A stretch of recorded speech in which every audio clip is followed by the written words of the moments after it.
Okay, we're going to go ahead and take a look at the volume of a triangular prism. So I need for everybody to go ahead and turn your book to page 748.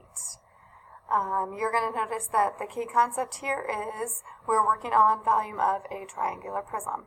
So the words that we're looking at the most are the volume, which is the V, and the area of the base is actually just like the triangle, 1/2 base times height.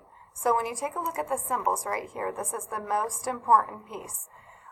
Our formula is V equals BH, but the B is actually the area of the base. So we're really finding the area of the triangle at the bottom part. Okay, we're finding this whole area of this triangle. This bottom part is the base, which we know that when we find the area of a triangle, it is 1/2 base times height. So wherever we see that big capital B and we're talking about volume, we know that we are going to actually do 1/2 base times height first, and then we're going to multiply it by the height of the entire prism. So let's take a look and jump in. So in a triangular prism, the bases are congruent triangles, meaning that they are the same triangles. Congruent means the same. So you have one triangle here and one triangle here. They are the same. The diagram below shows the volume of the triangular prism is also the product of the area of the base and height of the prism. So let's take a look at what that actually looks like in math.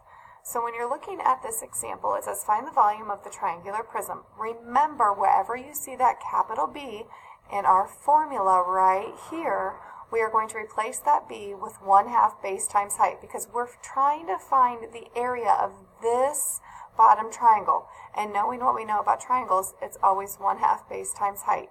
So taking a look at this, I see that I have my right angle right there. This is going to be important. You are going to want to make sure you find that right angle in every single picture. That's just something that you always want to make sure that you're looking for because that's going to help you find your base. So they replace that B with 1/2, and then they know that this is the times base times height. So there's your base, which is 8. And my height, which is labeled 10.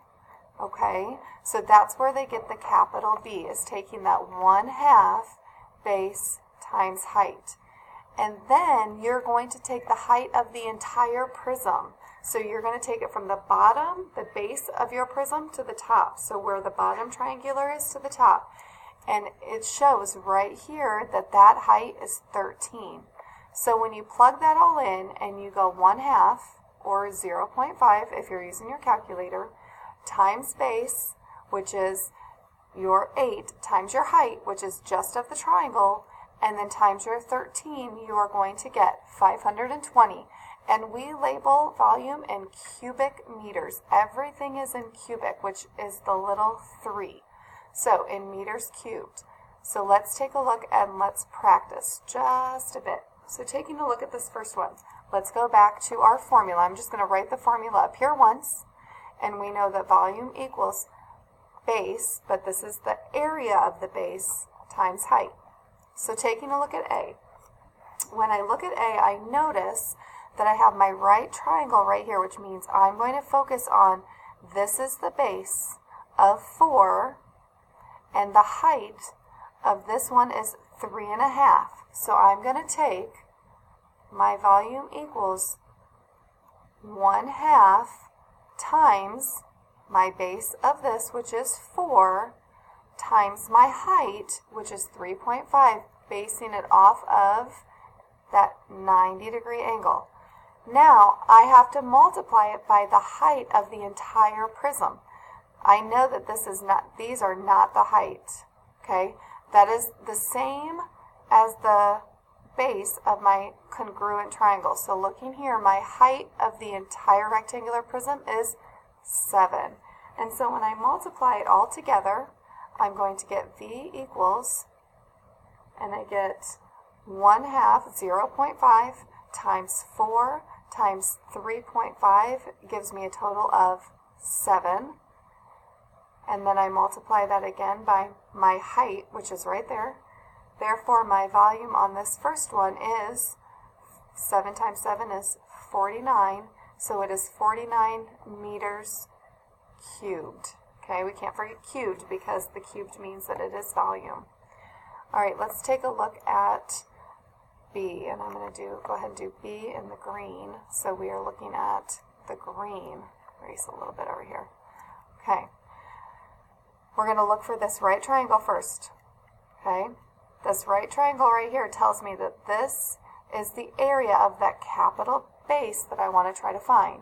So I'm going to do 1/2 times, there's my base, which is 7, times my height, because they're labeling, see, it's right on that red line, right where that 90-degree angle is. So I know that that's my height of the area of this part of the triangle, which is what I'm looking for. Okay, so I'm looking for that area of the triangle. Times what is my height altogether of the entire prism is 10. So when I type that in my calculator, 0.5 times 7 times 8, or I know 7 times 8 is 56, and half of 56 is 28, and I'm going to do 28 times my height, which is 10, so therefore I get a volume of 280 yards cubed, or you could say cubic yards, depending. All right, let's take a look at the next example over here. It says, a large skateboard ramp is shown. Find the volume of the triangular prism. The base is a triangle with a base length of 10 feet and a height of 7 feet. And the height of the prism is 4 feet. So they're telling us right now that this right here is the triangle base. Okay, so that's what they're telling us, and there's that 90-degree angle is right there. It was in red. You can see it. It's right there.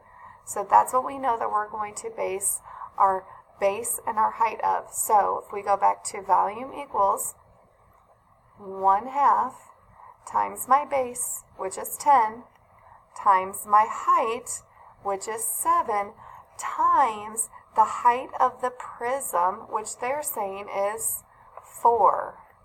Okay, so making sure that we're really grading these and we're looking for specific words so that we don't flip-flop our numbers.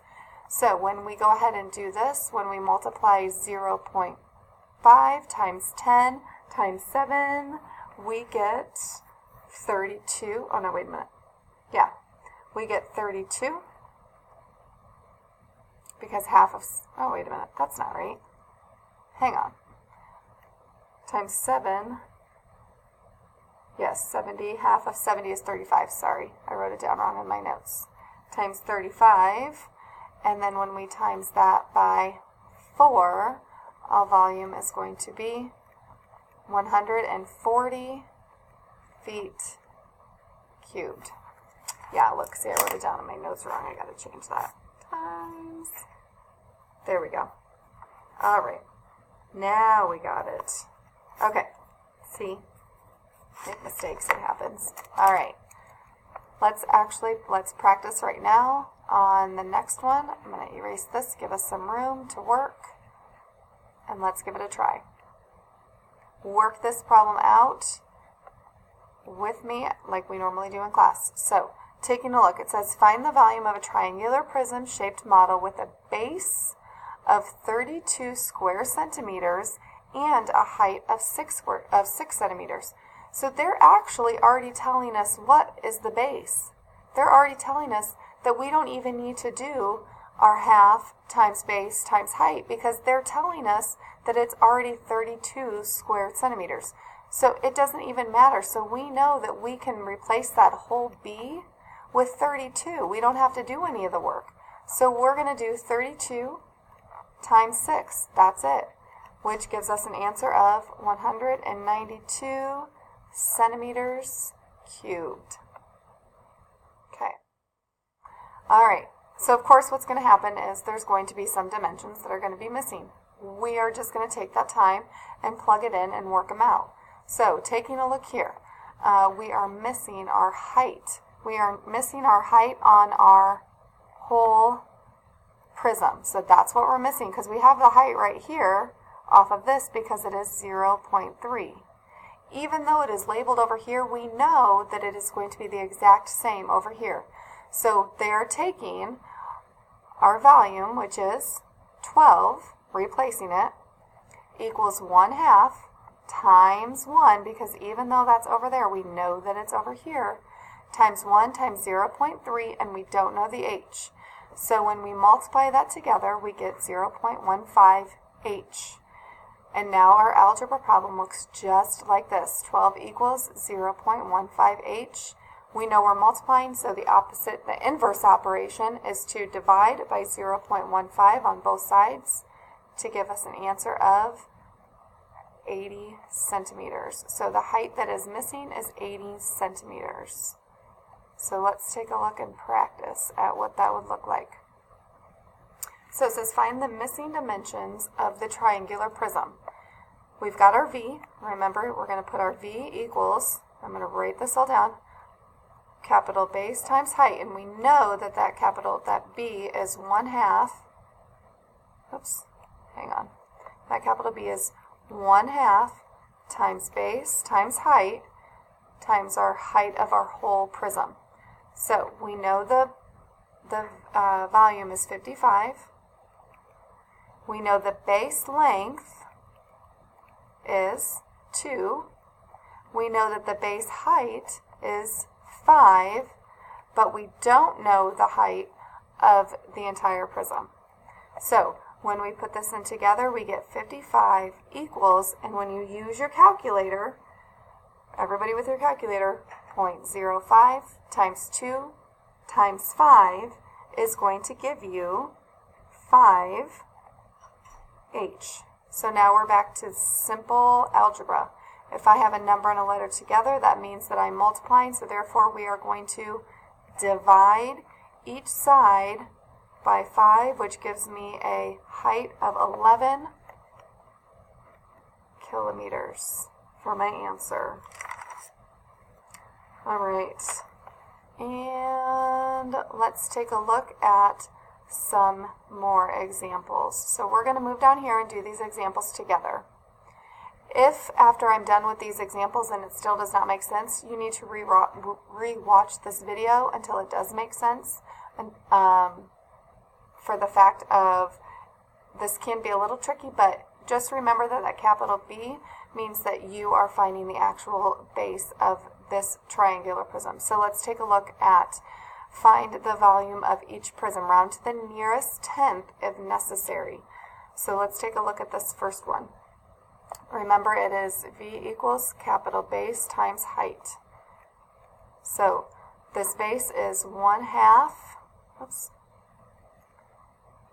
1/2 times, and I'm going to look at where that 90-degree angle is. It's right here, which means that height right there is 5, and the base is 3. So it's going to be 3 times 5, and the whole triangular length, or height I mean, is 6.